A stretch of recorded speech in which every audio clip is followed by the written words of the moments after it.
Hey guys, welcome back to the channel. It's the Life of Jordy B, and as you have already read, we have finished our custom intake. Here it is, my 4.3 multi-port fuel injection intake that I created off of another platform. Yes guys, very simple. I'm going to run through what I got all here and give you a rundown of the parts if you guys want to do this. The way I set this up, as you know, is going in my 86 Buick Grand National. But the way I set this intake up should be very similar to the setup that the 3.8 turbo motor, Buick turbo motor had. Therefore, I can already use my existing intercooler pipes. So let's get to it. As a lot of you guys may know, some may not know, this intake is a factory intake, and it is cast iron on the bottom. It has a plenum or a shell top, which is aluminum right here, guys. All right, it takes a lot to get this intake to where it is. You cannot buy this intake like it is. It actually comes off of the vortec 4.3 marine applications, guys. So if you're looking to do this, it's the 4.3 marine application intake, but it does not come as you see it. So we're gonna get into what I had to do. First of all, it actually comes with the electronic style throttle body that sits right here. 4-bolt flange, almost like a LS 4-bolt throttle body, but a little bit different, as you can see there.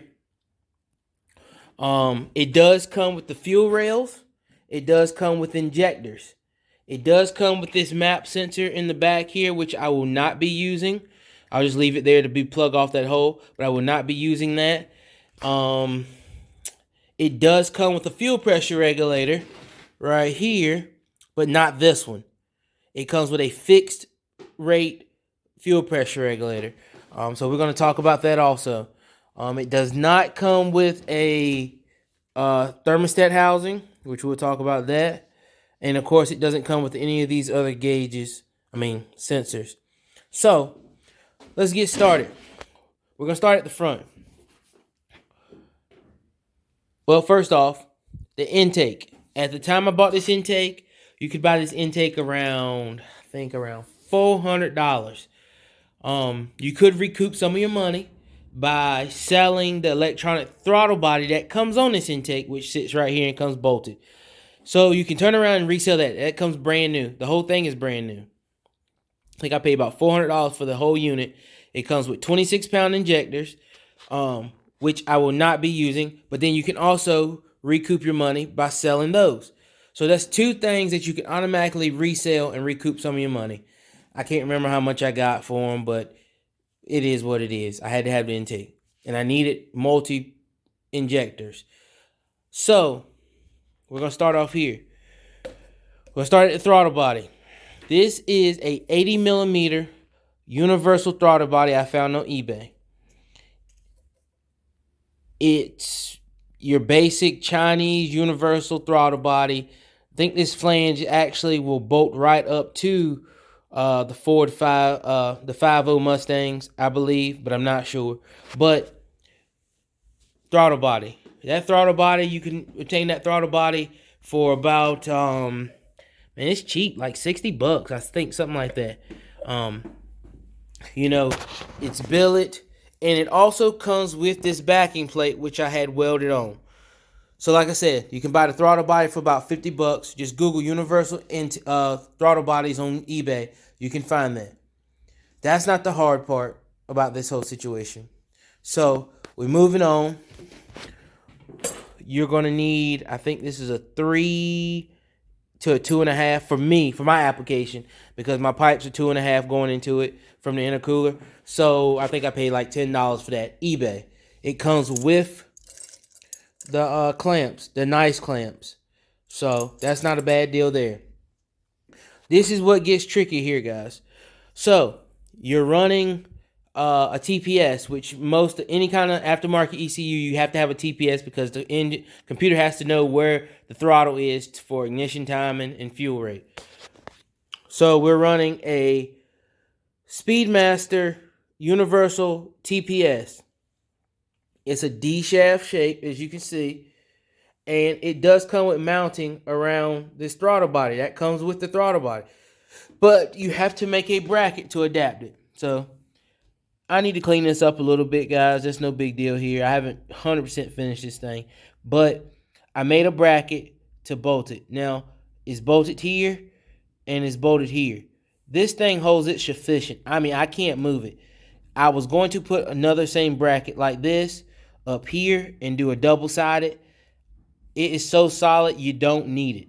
You don't need it, guys. You just need one-sided. I just took a piece of probably a 1/4 inch aluminum bracket I had around here or something. Made sure I made my holes, and it's still adjustable if you have to adjust it. But with my ECU, I can calibrate my TPS, but I still have the slot that I can move this thing. So that runs you anywhere from, I've seen from $67 to $100, depending on where you buy it from, guys. That is kind of pricey for what it is, but you have to have it. And the Speedmaster one does fit. That's the one I seen that fit. It is hard to find these that fit, but the Speedmaster one does fit. It's a 3-wire setup. So there we go on that. All right, we're going to move on down. This intake takes the standard small block Chevrolet thermostat housing neck. I went with the low profile. We got that from like Advanced Auto Parts, I think $8 or $9. I ordered one online. It was too tall because you don't have much clearance here, guys. I want you guys to see this. But let me move this clamp out of the way because this clamp will be up. It's not that bad. I have pretty good clearance. The only thing I'm worrying about is where you see right here that we may have an issue. But the good thing about this is solid billet aluminum. So all I have to do is take a grinder, or if you had a lathe, and smooth this clean down enough to clear. No big deal. You won't see it. You could go back. You could repaint it black. But all you would be doing is just clearancing it. But I think I have enough to get a hose onto it. If not, we will clearance the bottom. It's solid. You'll never get to an opening, and you don't have to worry about it leaking or anything. So we may have to clearance that. But that's no big deal there. Moving on. We used 60-pound injectors. These are 60-pound Bosch Buick Grand National injectors. So the Buick Grand National injectors is the one thing that is correct for this intake, which the car that is going in, my 86 Buick Grand National. So you can look those up on eBay. You can buy those. You can get them from anywhere. But the height is right. So get the Buick Grand National injectors. So I went with 60-pound. I should have plenty of fuel. I shouldn't have any issue running out of fuel with the 60-pound injectors. I see a lot of guys when they mod, they go to 40 pounds. I went 60, overkill. That way I have enough. I reused these injector pigtails off of Project Side Chick, which is the 89 IROC Z. So when we pull that harness out, I just cut those off, and I reused those onto these because they're the same. I think they're EV1 connectors. So that was cool. Next, and we're not going to talk about the other side because the other side is the same, is we went on eBay and we bought the connectors to run my injectors. Now, my ECU is going to be running a batch fire system because I'm using the micro squirt system. A lot of guys don't like batch fire. I'm trying to keep it simple. So batch fire means when it fires, it's going to fire bank 1 and bank 2 at the same time. So all 3 of these will be firing at the same time. All of them will be firing at the same time when it sends a pulse. So that's why you only have a positive and negative here. They are piggybacked over each other, the positive and the negative. So they're all tied together because it's a batch fire system. So that makes my connector easier running from the ECU. I just run a hot to it, and the ground will go to the ECU, and that's what will ground it to make these shoot the fuel. Moving on, we are running a adjustable fuel pressure regulator, a must when running boost. I'm probably going to try to run around about 58 to 60 pounds on this system because I know that will support around about 450 horsepower. So we have an adjustable fuel pressure regulator. This was a trick that I had to search the internet for to find this fuel pressure regulator. Guys, this fuel pressure regulator comes off of a Volkswagen. The TDIs or the Golfs, the Turbo Golfs. That's how I found this. The Turbo Golf one fits identical into this fuel rail. So you pop the standard one out, which only holds like 40 pounds of pressure, and you can pop this one in, and then this one has an adjuster, and I can adjust the fuel pressure. Big plus, a must. I did a lot of research, so I hope this helps somebody know what they have to do to run this intake on a 4.3 vortec. That is adjustable, and it comes off a Volkswagen Golf. It comes with that, it comes with the hose, and it comes with the clip to push it back in. So you just pull that clip out, you pull the old one out, put the new one in, put the new clip in. You can even reuse the old clip if you want to. And then you run it to a source that it will enrich in the fuel when it starts to pull vacuum for more fuel if it needs it.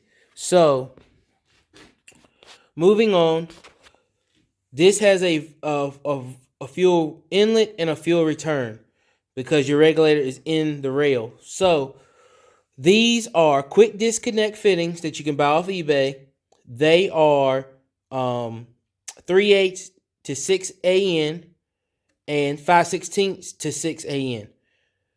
The cheapest way to buy these is, I think if you look up LS fuel line conversions, it will come with both of these and a male version.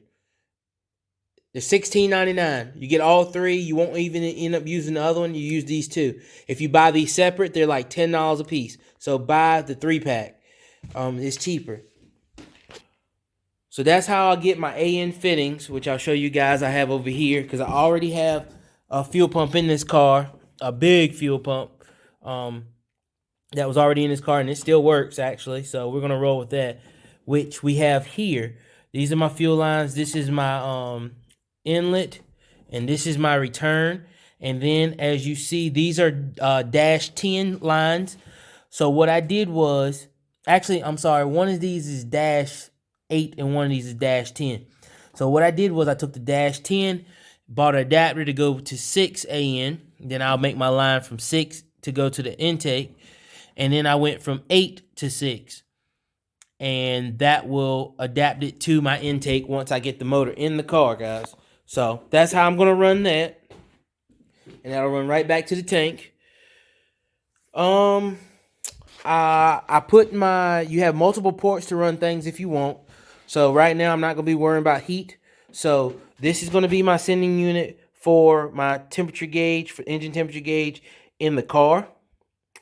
And this is going to be my temp gauge that goes to my ECU to give the ECU the correct coolant temp reading. So got both of those in there. I think this is a GM sensor. You can buy this or what you run whatever goes with your ECU, but I think it's like $10 with the pigtail off eBay. So this is definitely eBay special, guys. Other than that, guys, I think that is it. But let's see. Of course, I've already got a MSD style distributor I'm going to be running. I have MSD coil. So I'll be running this coil here. And then this will actually end up being mounted. Hopefully, once I get it in something like this, or we may go to the firewall with it. We may end up have to do something down here. But I'm not quite sure yet where we're going to end up mounting this, but it's going to have to go somewhere. So that's pretty much my new setup. This is my custom intake. Oh, guys, I forgot. This is a 3-inch elbow. I had Stretch Built Performance and Fabrication weld this on. He did a magnificent job. This is aluminum, guys. So the top is aluminum. So he TIGged this, and we put that to the right angle. And you're not gonna remove it or anything unless you just cut it off. But it is welded on here, and then the plate that comes with the throttle body, like I said, you weld that on. So then you can just unbolt your throttle body from it. So other than that, guys, that's pretty much it. That's how I got the elbow in there. That's how I set this intake up. I hope this helps somebody, because I know a lot of guys want to get rid of the CPI intakes that they run, because you can't run any kind of boost on them. And this will get you multi-port. It gets rid of spider injection. All said and done, I think I have under $1,000 in this intake. I'm pretty sure I have under $1,000. So not really bad. Even with the labor, with him welding this, I think he charged me like $40 to weld this up. And we actually did this twice. So first, we were not going to run this throttle body. We were actually going to run a LS1 style throttle body. It already had sensors on and everything. And then I changed my mind. I don't know why, but I just wanted something that looked more sleeker. So I went with this throttle body here. I bought this throttle body. We had to change the flange. I think in between having him weld the other one on with the flange, I think I wasted about $60, which I had that flange around here somewhere. I don't know what I did with it, but I will show you guys. But so all said and done, I'm still under $100 with probably buying the flange and cutting it back off, welding a new flange on, and paying him. So he really looks out for me, guys. If you're in the area, please check out Stretch Built Performance Fabrication. He does everything from chassis to roll cages, anything welding fab, he can do it. So check out Oscar Brookins, Stretch Built Performance Fabrication. But that's it, guys. That's it for this video. I hope this helps some guys. If you have any questions, please ask me in the comments. I'll be glad to help you set one of these up, because it was a pain trying to find the information to do this and be able to run boost correctly on a 4.3. I'm out, guys. It's your boy Jordy B. Catch you back with another episode in a few days, and we're going to be talking about the motor. Yes, it is painted. It is getting together. We are kind of mocking up how the turbo and stuff goes, but that's for another video. So, peace out.